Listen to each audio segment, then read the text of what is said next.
20 years today since Royal Yacht Britannia was decommissioned, 20 facts about her life. Dabbing away a tear, the Queen said an emotional farewell to her beloved Royal Yacht Britannia as it was decommissioned at Portsmouth Dockyard on December 11, 1997. Tony Blair's new Labour government had decided to retire the glamorous ship after 44 years in service to save money, a decision that the Duke of Edinburgh has since said was wrong. However, 20 years on, the ship has since found a new lease of life as a tourist attraction in Leith docks, Edinburgh, and now plans are afoot to build a new Britannia to help boost trade deals following Brexit. Here we reveal some fascinating facts about the vessel. 1. Her Majesty's Yacht Britannia was launched by the Queen from the John Brown and Company shipyard in Clydebank, Glasgow on April 16, 1953. A 30,000-strong crowd braved the rain to watch as she announced the name and smashed a bottle of Empire wine against her bows. Champagne was considered too extravagant due to post-war rationing.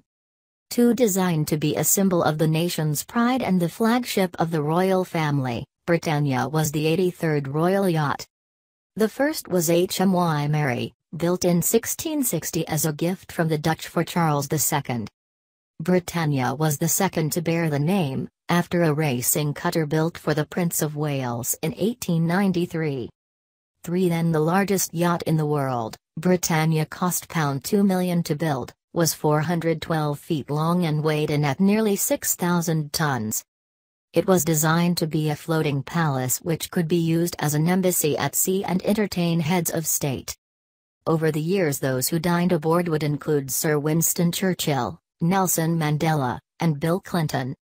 4. With no rivets showing, teak decks and brass fittings, Britannia was supremely elegant. Unlike most ships, her name wasn't even on the side. Aboard there was a state dining room capable of seating 52 guests, a state drawing room, a large sun lounge and private sitting room.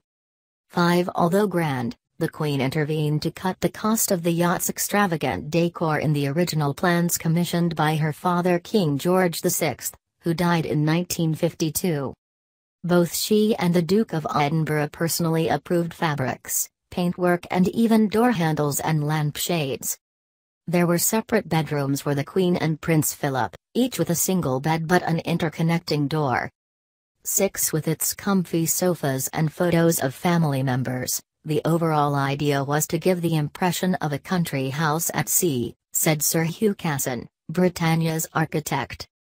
However, the Queen's request for a real fireplace was turned down on safety grounds. An electric one was added instead.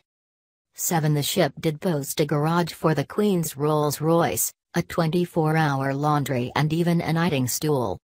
But, with austerity in mind, some items were recycled such as bed linen from the previous yacht HMY Victoria and Albert. 8. Britannia was crewed by 220 royal yachtsmen, 21 officers and captained by an admiral with a 26-strong Royal Marine Band sometimes on board too. She was the last ship in the Navy where sailors slept in hammocks. To preserve quiet they habitually gave orders via hand signals and wore special plimsolls. To maintain royal poise the crew also had to make sure the gangplank's angle never exceeded 12 degrees. 9. On state visits Britannia carried 5 tons of luggage, 45 staff including a surgeon and hairdresser plus bottles of the Queen's favourite Malvern water for making her tea. During a typical 3 months at sea 2,200 toilet rolls and 244 tins of brasso would be used. 100 chickens could be roasted at a time in the ship's 2 ovens. 10. Her maiden voyage in 1954 saw Prince Charles and Princess Anne travel from Portsmouth to Malta to meet their parents at the end of their Commonwealth tour. The Duke of Edinburgh made 2 round-the-world voyages to Commonwealth countries covering 72,430 miles. 11. Each August Britannia traditionally sailed to the Cowsweek Regatta off the Isle of Wight and then took the royal family on a tour of the west coast of Scotland, stopping off for private picnics on remote islands. 12. Britannia was the venue for 4 royal honeymoons. Princess Margaret and Anthony Armstrong Jones dine nightly in full evening dress on theirs in the Caribbean in 1960. Princess Anne and Captain Mark Phillips suffered seasickness from storms on their 1973 honeymoon. During Prince Charles and Princess Diana's Mediterranean Idyll in 1981, she famously joined the crew in the mess, playing the piano for a chorus of What Shall We Do with a Drunken Sailor? The Duke and Duchess of York cruised to the Azores in 1986. 13 designed to double up as a hospital ship in wartime, accommodating 200 patients, Britannia did see action, rescuing 1,082 refugees from a civil war raging in Aden in 1986. 14 in 2010 declassified papers revealed plans to use Britannia as a floating nuclear bunker. In the event of an impending attack, the Queen, the Duke of Edinburgh and the Home Secretary were to set sail on the yacht from northwest Scotland. 15 The Overseas Trade Board estimated that events held on board the yacht helped raise £3 billion for the Treasury between 1991 and 1995. But in 1997 plans to refurbish or replace the aging vessel, which cost £11 million annually to run, were ditched by the new Labour government, which decided to retire the vessel. 16 One of Britannia's last voyages was to Hong Kong for the return of the British colony to China in July 1997. Prince Charles recalled, "There was a kind of exasperated sadness experienced by all and sundry, about the decommissioning. 17 Britannia is the one place I can relax," the Queen once said. So it was not surprising that, at the decommissioning ceremony, as the band played Auld Lang Syne and the ship's white ensign was lowered, she cried for the first time in public. Princess Anne also wept.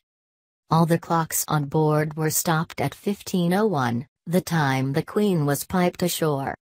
18 Britannia had travelled 1,087,623 nautical miles around the globe, made 696 visits to foreign ports and 272 visits in British waters. 19 In 2011, during an interview to mark his 90th birthday, Prince Philip told TV's Alan Titchmarsh that taking Britannia out of service was a mistake. She should have had her steam turbines taken out and diesel engines put in. She was as sound as a bell and she could have gone on for another 50 years. Former Prime Minister Tony Blair has said he regrets having made the decision. 20 In 1998, Leith won a contest to be Britannia's new home. She attracts 350,000 visitors a year and has been named #1 UK attraction by TripAdvisor. The Queen's granddaughter, Zara Phillips, and husband Mike Tyndall held their pre-wedding reception on board in July 2011. Foreign Secretary Boris Johnson recently backed plans for a £100 million new Royal Yacht